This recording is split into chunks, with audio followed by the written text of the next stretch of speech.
hit the subscribe button and the notification bell right now so you never miss an episode of Operation Truth. Send us an email, ask your questions, and very possibly we'll address your question on the air.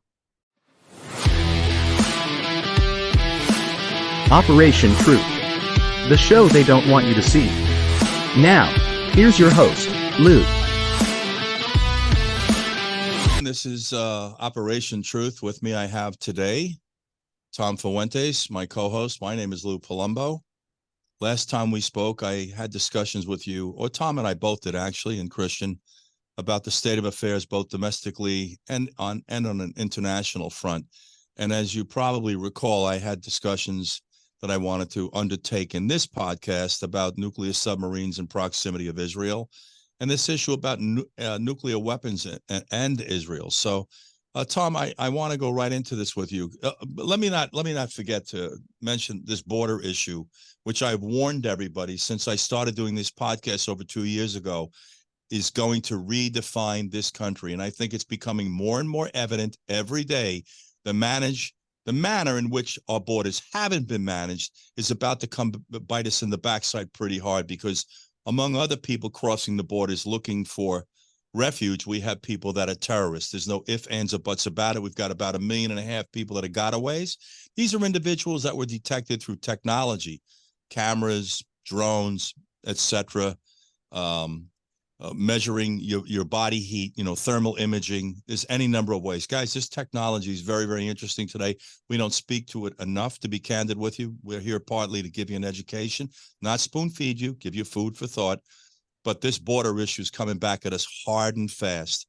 Start listening to, I know that Christopher Wray is not on the favorite person list with former director of the FBI, Tom Fuentes, and Tom has good reason to feel that way. But I want to get into this discussion right now, Tom, with you about nuclear submarines. What have you heard about on nuclear subs in proximity of Israel? Well, Lou, the problem with nuclear subs is that it's quite a weapon in a little pond, being the Mediterranean. And we're not the only nation that's got submarines. Now, yes, ours are powered with nuclear energy. They have nuclear weapons that can be launched, cruise missiles, regular missiles. But Israel has submarines and Turkey has submarines. And ironically, they were both obtained from Germany. This diesel electric submarines that are plenty stealthy for the Mediterranean and capable of operating in that area, not to mention Russia and their nuclear fleet. So there are a number of nations that can put submarines in the water or already have them in the water. Our nuclear submarines hopefully are there to protect our aircraft carrier, our cruisers, our other ships that are planted now in harm's way, frankly. But, to what extent can they be used? The idea of a nuclear submarine is it can stay underwater for forever almost. The weaponry, launching nukes, now that's another situation. When would that be authorized to be done? The issue about whether Israel has nukes, they've hinted at having them for a long time, that they've got nuclear weapons. Now, I heard a report the other day that said Israel has to still try to deny that they have them because somehow a U.S. law affects what kind of aid we can give them if they're a nuclear power.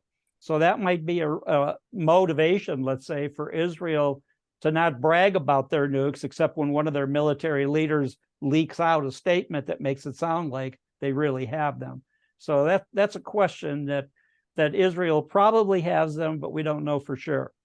I have a question for you, Tom, if I may. So what's the value in having two carrier groups and additional support vessels in the Mediterranean? I mean, what's that about? They've attacked military installations in the Middle East, our military installations, 33 times so far, with two makeshift responses. Tom spoke to you in the last podcast about us bombing vacant factories. So, Tom, what's this whole thing with positioning these aircraft carriers? Well, it's a show of force. We've got all these planes. We have 1,000 Marines, and then when our aircraft carriers travel, they travel in a group, a fleet, where they have cruisers with Tomahawk missiles, destroyers, a submarine or two, as you've mentioned. So they travel that they can do a limited amount of offensive action if something breaks out. So I heard one military analyst say that these aircraft carriers can put 30 planes in the air 24/7. But that's about it. Out of the 1,000, by the time they rotate them, taking off, coming back, refueling them, there's been some discussion of if they were to launch the aircraft to go toward southern Lebanon, where you have Hezbollah, that they might not be able to make it back to the ship without refueling. And in order to refuel, they would probably have to land in Israel. And at any given time, they don't know how many missiles would be raining down on Israel to make it unsafe to put one of those planes down to refuel. So there are limitations tactically on what they can do with them, but they look great. I've been in fact, I was on a trip to Chile once, and in the harbor at Valparaiso, Chile, in comes a U.S. carrier to visit the country. And just looking at it from the shore, it looked enormous. It looked so intimidating, so powerful. And I think that's the idea of these aircraft carriers and what they look like. If you're standing around and you watch one of them show up, it's very intimidating. I have a question for you, Tom, and it's a very important question. And it just seeks your opinion, to be very candid with you, because I'm not sure that any of us at this point can answer this question.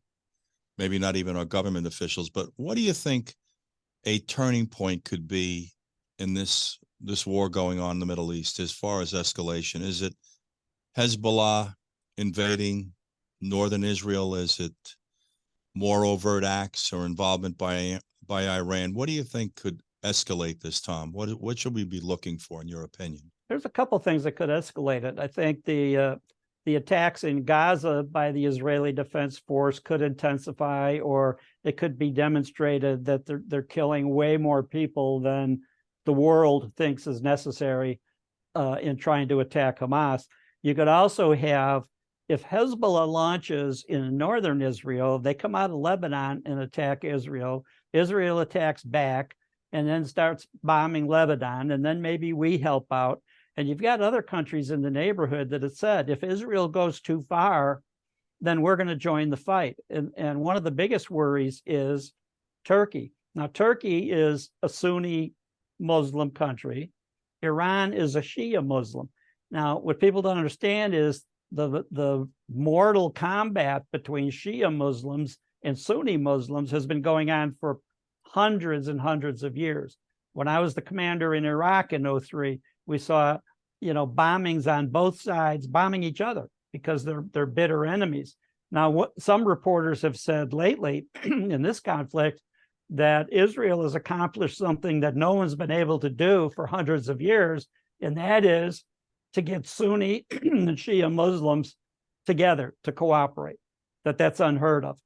Now, they each have their backers. Now, Turkey has a 1 million-man army, and they're they could drive to Israel in about 12 hours. Turkey does not have a nuclear weapon, but if Israel made it a situation where they might want one, Pakistan, that does have nuclear weapons, has told Turkey, we'll give you nukes.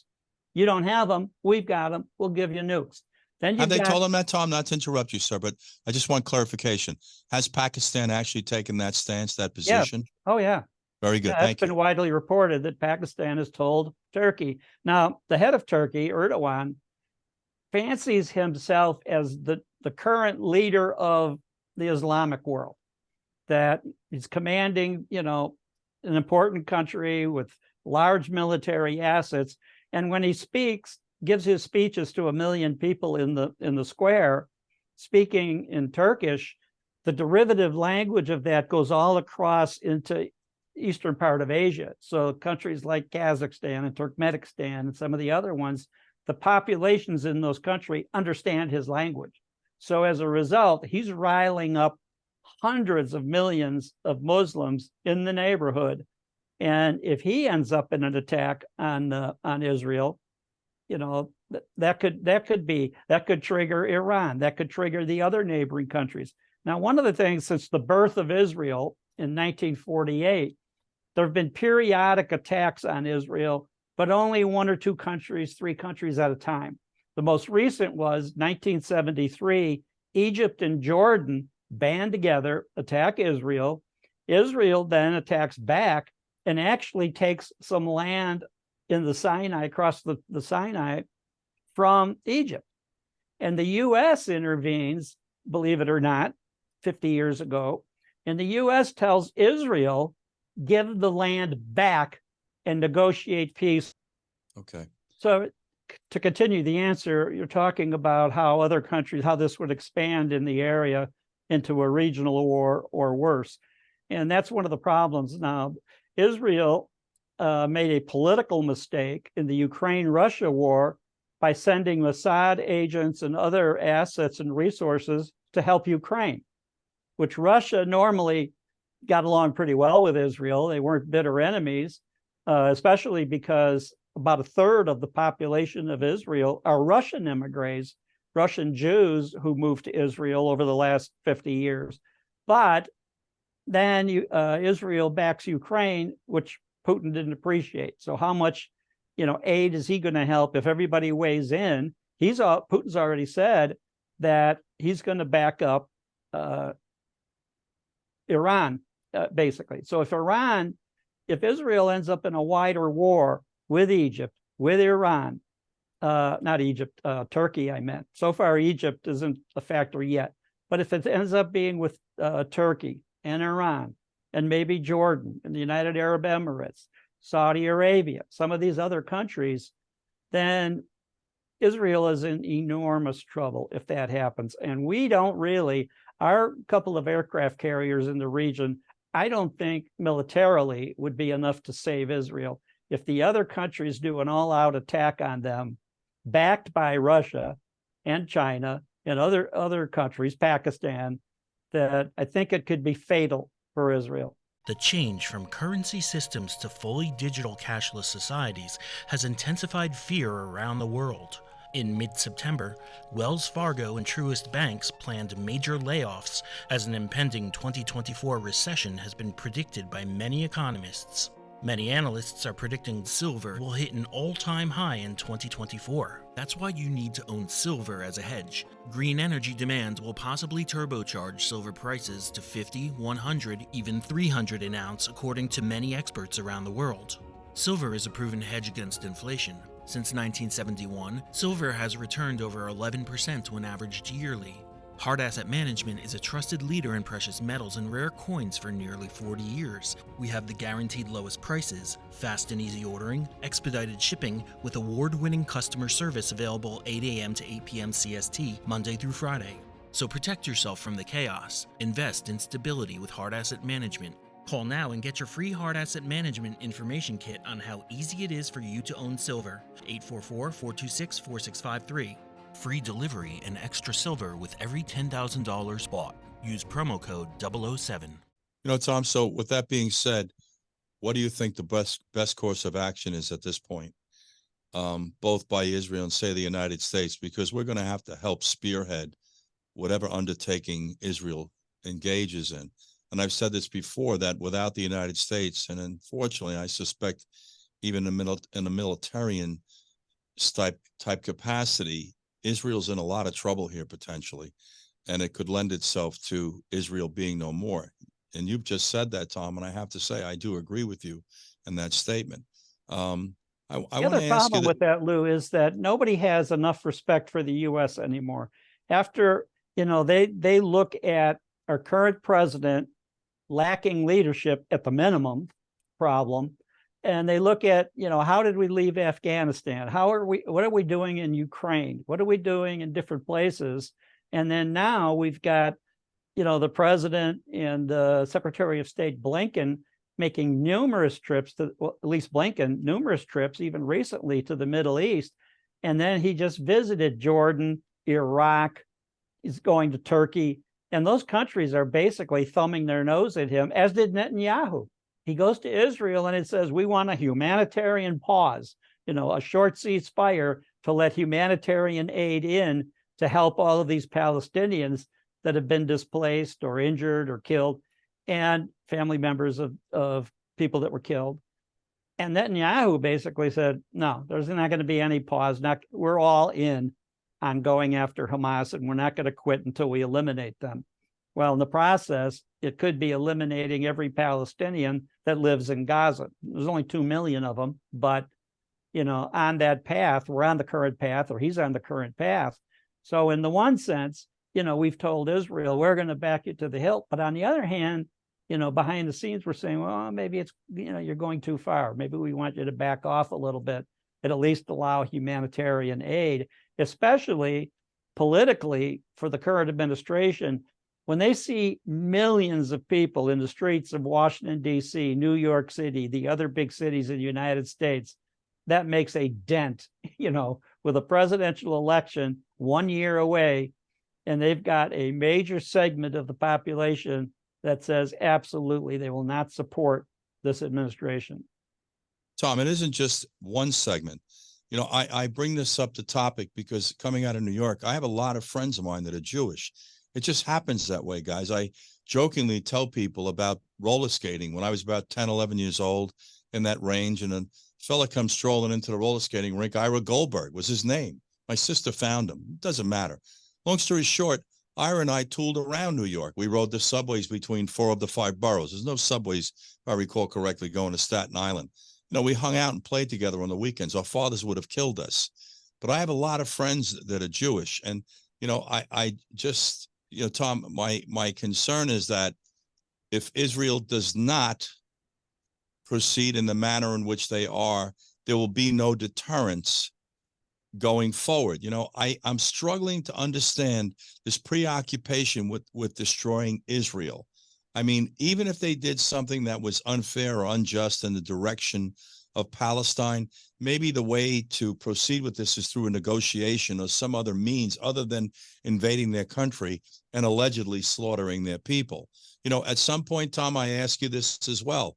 We're going to have to address Iran. If not now, it isn't an if, it's a when situation, because Iran is pulling the purse strings on this particular incident. And what I don't understand is the reluctance of this government to address Iran.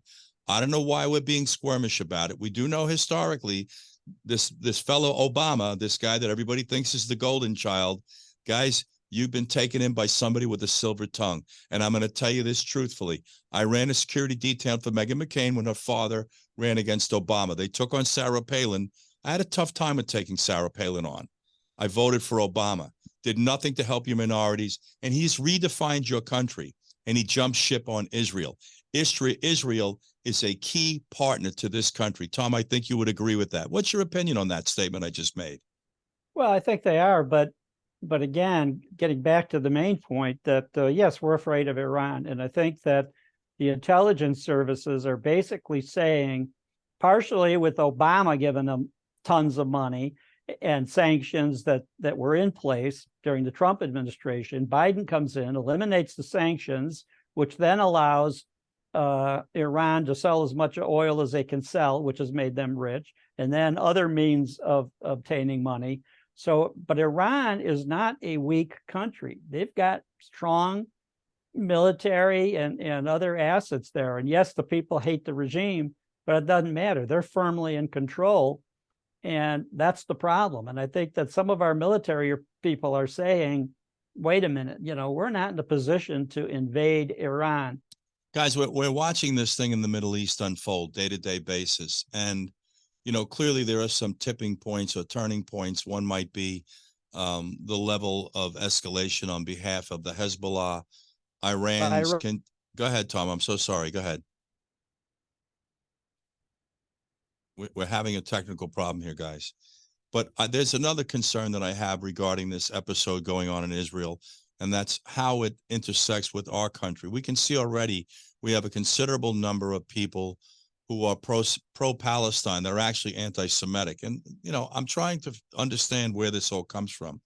I'm going to tell you a couple of interesting things about Jewish people. As far as the population of the world, they're 0.2%, roughly 14 million. In the United States, they're 2.4%, roughly 7,600,000. What's the problem here, folks? I don't understand why there's so much animus or hatred towards them. I've listened to all the comments through the years. I'm not going to lie to you. I've heard all the bullshit in plain English about they control the media. They control Hollywood. You know, they control the banking money. Well, guess what they did?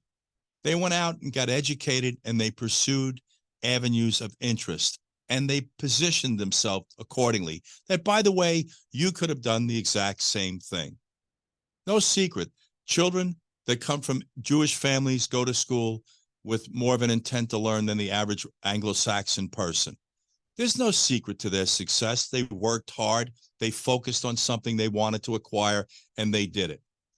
How do 14 million people on this planet have everybody's underwear in a bunch? Are we just driven by hatred? Which, again, I hate to say this, the messaging from the top in all countries stinks. You know, we're supposed to tell everyone it's okay that we're different, guys, especially in our country. You need to learn to get along because someone had this pea-brain idea of letting everybody on the planet under one roof, ethnic, religious denominations, culture, lifestyles, thinking we're all going to, you know, get in the sandbox and play well together. It just isn't so, guys. You got to get in the real world with me and get out of this whole thinking process that lends itself to an academic intellectualization. I am an academic by background. Most people don't know that. I may not sound like one, but trust me, I am. I went to 16 years of Catholic school. When I graduated St. John's, I had a 3-credit class I had to take in June of 73, which I took with Bernard Cassidy, who was the dean of the school. He's a great guy, helped me out big time. I majored in philosophy. I had 21 credits in political science. I understand all of this, but you got to get in the real world with me here, guys. This experiment called America, I'm concerned, is starting to fail. We've got everybody from all over this planet in this country, and we're trying to make you think we're going to serve all of you. No, we're not. Let me give you some help with coming here. You may have to abandon some of your cultural practices if you want to assimilate and become part of this great country of ours. That lends itself to your religion, too. I hate to say this to everybody, but I'm anti-organized religion because these are mechanisms that cause us to hate one another, whether it's the Jews and the Catholics, the Catholics and Islam and the Jews. It doesn't matter. For whatever reason, it seems to be able to pit us against each other, which is why I'm not a proponent. In a relationship to believing in God, I leave that to you. I think that's everyone else's individual choice. Do you need to believe in a higher being? I'm not going to give you my opinion. It doesn't matter. It's not relevant. It's just discussion to explain to you where we are and how we got here. You know, we're having problems in this country today because of something that's going on 6,000 miles or further from this country. And it's reverberating this country from coast to coast. But what's really alarming, all of a sudden we woke up and we decided we were going to be anti-Semitic. I'll tell you something interesting. Nobody minds taking money from Jewish people. I can tell you that much. That's the truth. Call it what you like. I hate to break it to everybody, but they're responsible for creating some incredibly great institutions here. I worked for Mrs. Helmsley. She was Jewish. She contributed so much money to hospitals your head would spin. They've got buildings with her name on it. She's not the only person. This is ridiculous. This is 0.2%, and we're going to war because you think you need to annihilate or eliminate that 0.2% of people on the planet. For what purpose? How's it going to make Islam better? I'm just curious. You know, it's so funny, but listen to Tom. The Shiites and the Sunnis were fighting each other, but now they're getting together because they have a common cause to get rid of Israel. So my question is, after you get rid of Israel, you guys going to be going at it with each other again? You probably are. And these are religious sects, by the way, guys. I don't understand why we're being taught these falsehoods. We got a lot of them. You want to know the truth? Matrimony is a failed state. Look at the statistics, guys. Religion is a failed state. Tragically, the media is a failed state. Your government, everything that we should be able to bite into, that should be the foundation for our lives, things that guide us and teach us, we're finding out are a farce. I hate to say it to you that way. I'll tell you another little secret about myself. I didn't get married till I was 54, and I dated some incredibly wonderful, incredibly good-looking girls.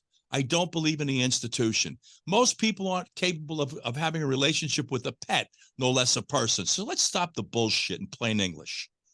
Learn to get along with each other on a one-to-one basis. Then maybe we can expand on that at some point. We're flushing this country down the toilet because of an agenda I can't figure out. We want to just pander to everybody on the planet. The French gave us that beautiful Statue of Liberty. You're tired, you're poor, you're wretched masses yearning to breathe. Wonderful notion in a world where the population was nothing close to what it is today, or for that matter, ladies and gentlemen, the population of this country that I keep reminding you in my lifetime increased over 200 million. We're not managing anything. It gets to the point where you can't. No. Let's keep letting more people in.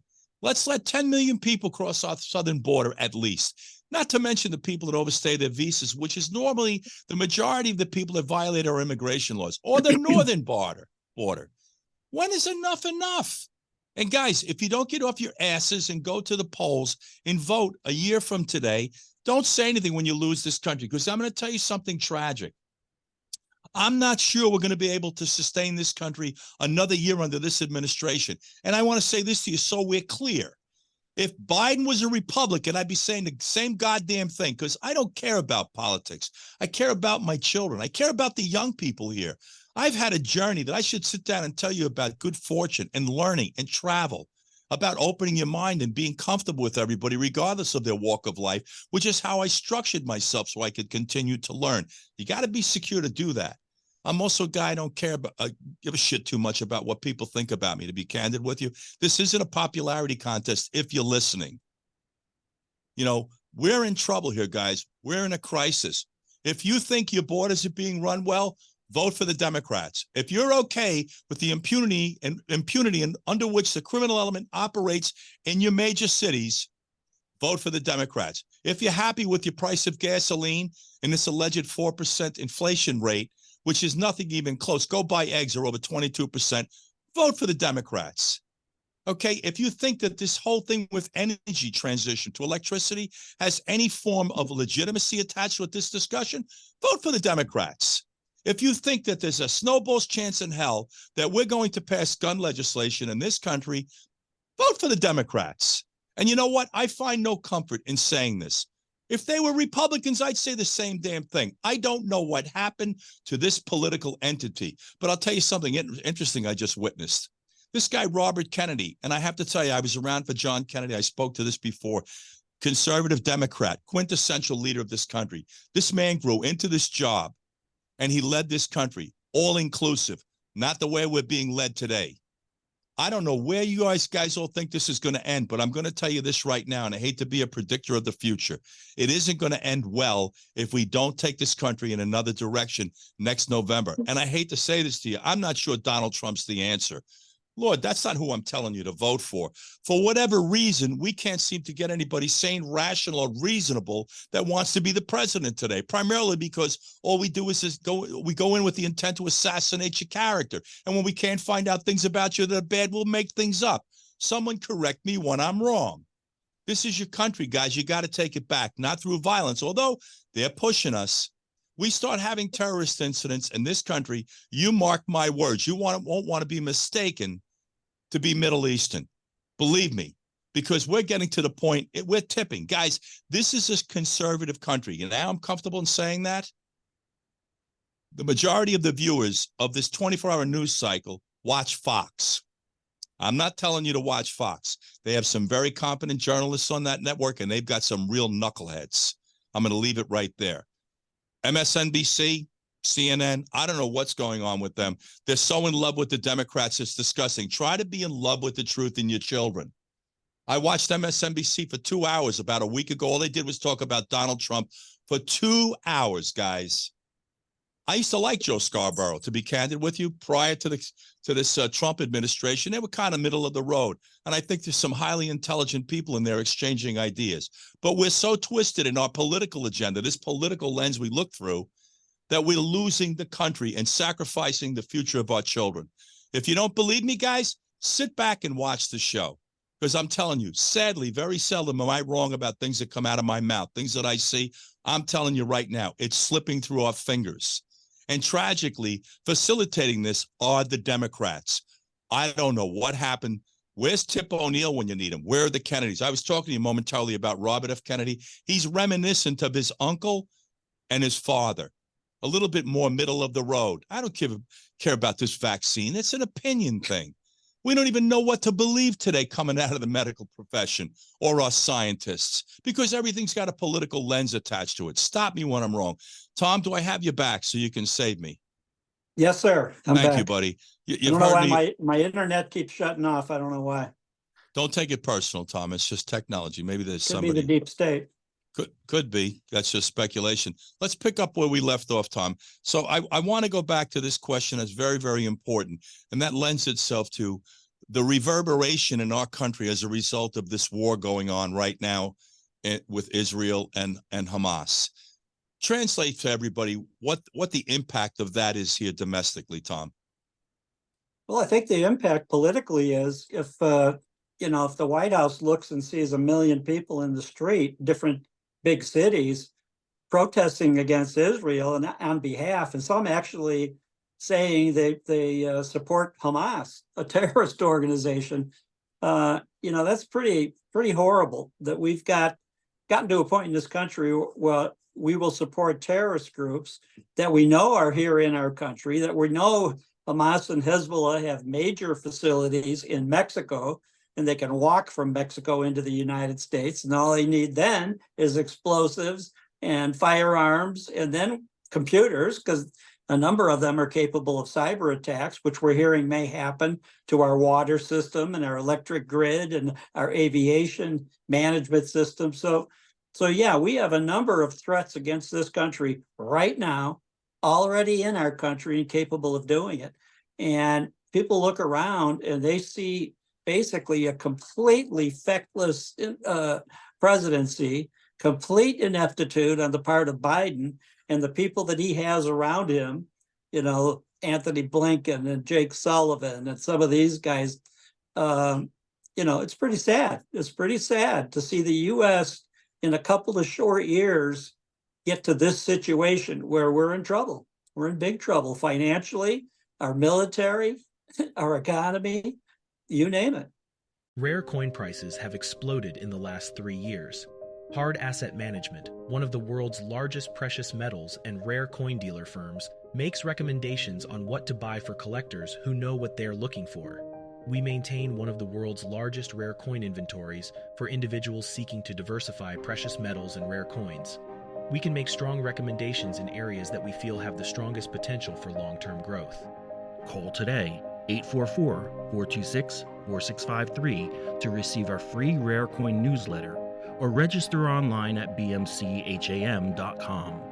Free delivery and extra silver with every $10,000 bought. Use promo code 007. Guys, I want to say something to you that I bring up periodically, and it's so funny to listen to the Republicans who are full of shit also, by the way. If you really wanted to go after this administration, regardless if it was Republican or Democrat, just based on the way they're conducting themselves, we have massive treason going on here, fellas. They talk about, the articles of impeachment, and impeachment's become this vague, ambiguous concept, impeachment. What exactly does that mean? Let's try treason. Your FBI director 6 months ago set the stage, guys. We spoke about it the last podcast, that the southern borders were a threat to the security of this nation. That should have been your wake-up call, White House, whether you're Republicans or Democrats. Nothing was done. Merrick Garland, Mayorkas, Kamala Harris, Joe Biden, all guilty of treason. Why don't the Republicans, and let me say one thing to you, if the Republicans ever get back in power and they pull these capers, we need to hold their feet to the fire as well. But why aren't they out every day reminding the American public, you got a president here that's committed treason? And I haven't even talked about this investigation in this breath about monies that have come to him and his son that they can't seem to explain or account for. But every time you go near a Democrat, they just rubber stamp it's okay. Guys, take a look at your country so you clearly understand what's going on here. Anytime a Republican's out of step, the Republicans somehow figure out a way to rationalize it, tell you it's okay. Not quite. The Democrats do something out of step. All of them galvanize to make sure they tell you, every single Democrat, not one of them has a mind of their own. They want to sit there and tell you that whatever Joe Biden's doing is okay. Guys, let me tell you about Joe Biden, because I lived with him in my lifetime. He's never been a dynamic leader or thinker. Even Obama, who I'm not a fan of any longer, has put the finger on this guy in that regard. of all people to have a crisis drop in his lap, this is not the guy. And tragically for him, Father Time's got him right by the shorts. And this loss of cognitive state is going to get worse every day, not better.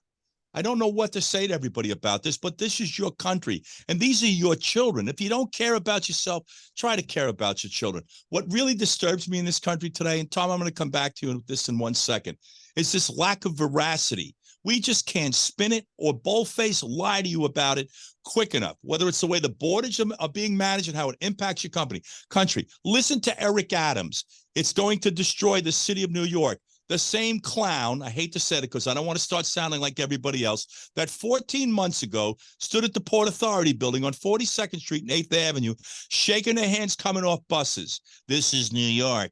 We take care of everybody. This is a sanctuary city. Now he's screaming it's destroying our city. Let me add to this problem for Mr. Adams in case you guys don't know it.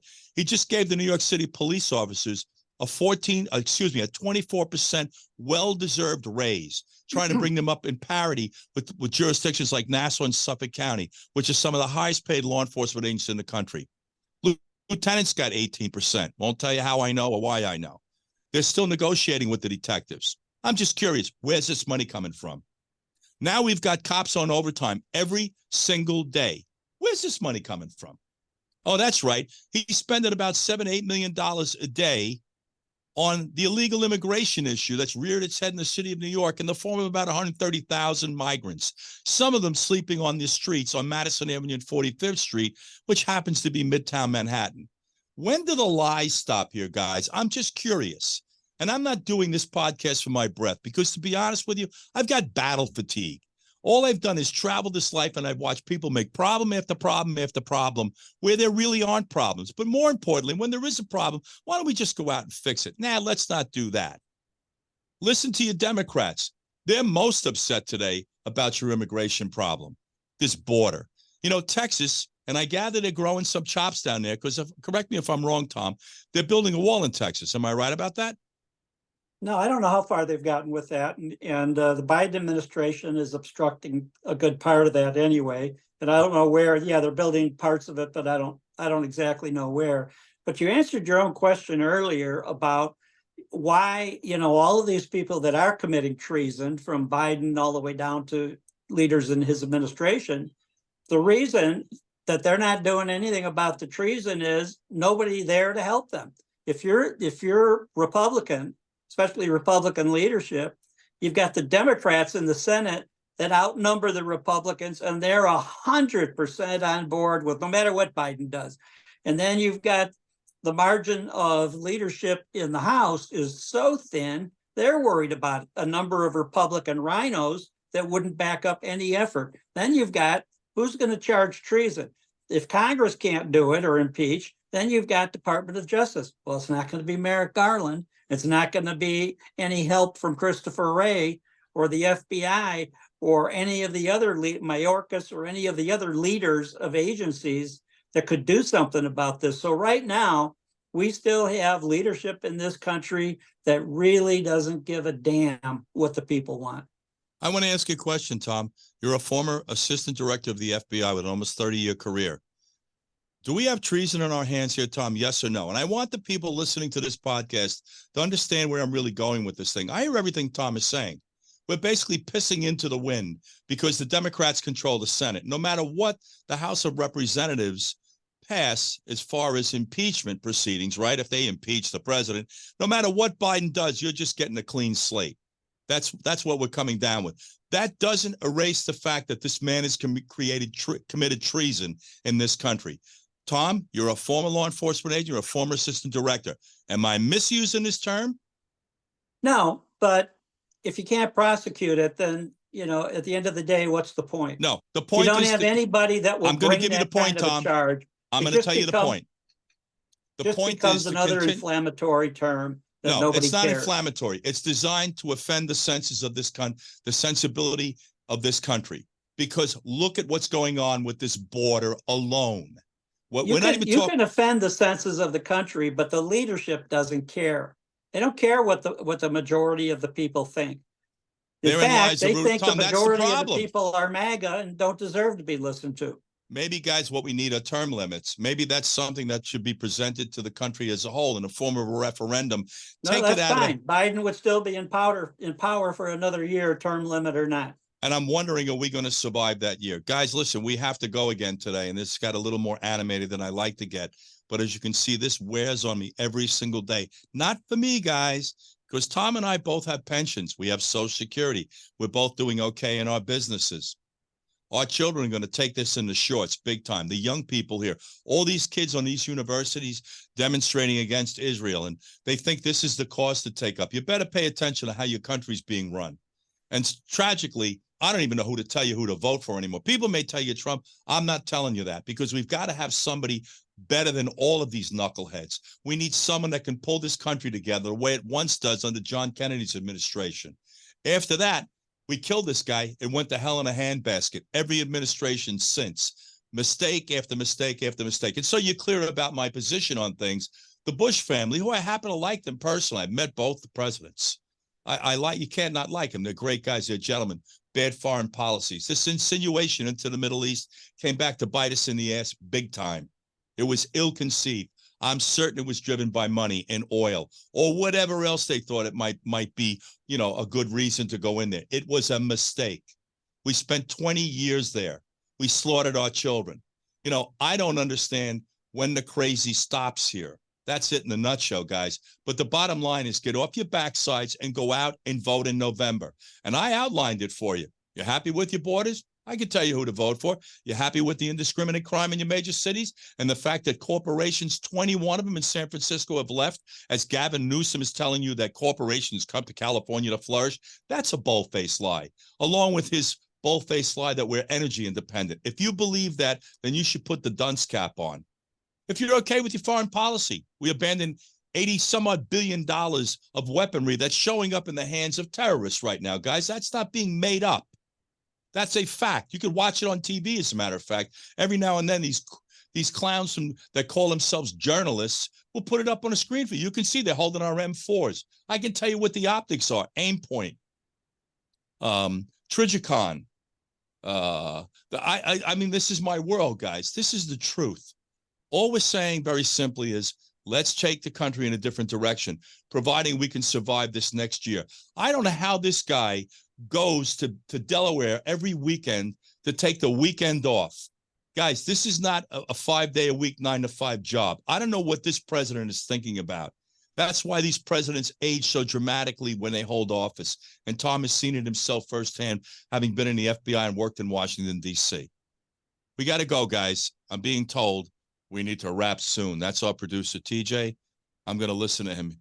He's a capo. He's a boss. Any case, this has been Operation Truth. I encourage you, communicate with us, operationtruthofficial@gmail.com. Guys, you got to start including other people in this conversation. And I'm not out here trying to raise money, to be candid with you. That's not my job. But we need to create our own network so we can start to spew some sense to the rest of the public. I don't want what's best for me. I want what's best for all my children and your children, to be candid with you. They deserve a shot. I had a life that if you ever want to sit down and understand good fortune, boy, I'd love to tell you. You know what my fear is? The young people in this country are never going to be able to travel this country in the manner in which I did and intersect and bump into people from all over this country and all over this world. This country's going to shrink. Guys, I'm going to tell you what you're going to have to do. You're going to have to pick a place in the United States that's politically to your liking. Probably not the Northeast, because that's the land of give it away. I know New York is my home. I'm born and raised in the city. We are crippling the Northeast financially with taking care of it. Guys, I've spent my lifetime taking care of people. I've never done it on anybody's back. We do it on the back of the taxpayer, the working class. I don't know why we have so much hatred for people that build empires and financially benefit from it. I do say this, though, not a proponent of socialism, but I would like to see corporate America at some point voluntarily kick in to try to help people who deserve it. Our children. I'm not talking about the big people. I know it sticks in your craw about helping older people, 30, 35, 25.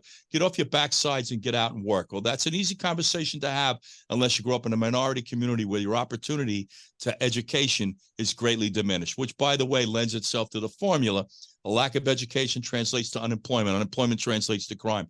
Why aren't these geniuses in Washington, D.C. on both sides of the aisle ever having this discussion? And I go back to this whole conversation about socialism.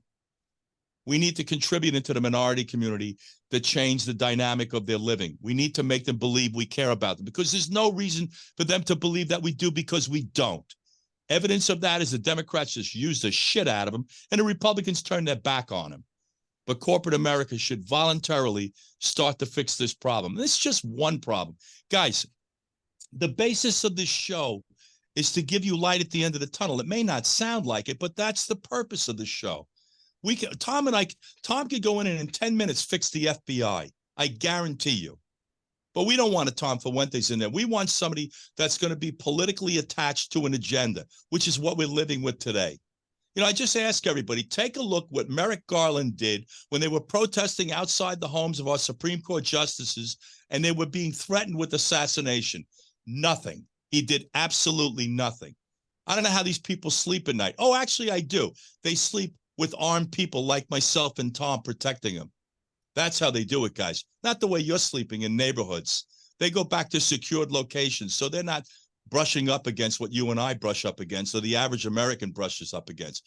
Guys, let me get rolling here. We're going to come back. We're going to continue these conversations with Tom, myself, Christian, and I encourage you guys, please come back and get involved in this conversation. You know, the next time we come back on air, we're going to talk about the beheadings of children and all these rapes and cutting women open and removing children. Tom's going to speak to that directly. We're also going to talk about Israel destroying entire buildings, possibly without cause. And now we're alluding to 10,000 people having died. You know, this is just absolutely incredible that we call ourselves a civilized civilization. This isn't that complicated, guys. All it's really telling is we have a lot of dysfunctional people running nations. That's for sure. OperationTruthOfficial@gmail.com is the avenue into us. This has been Operation Truth. I thank you for joining us today and entertaining my goddamn rant. We'll catch you next week. Tom, thank you, buddy. Thank you, Lou.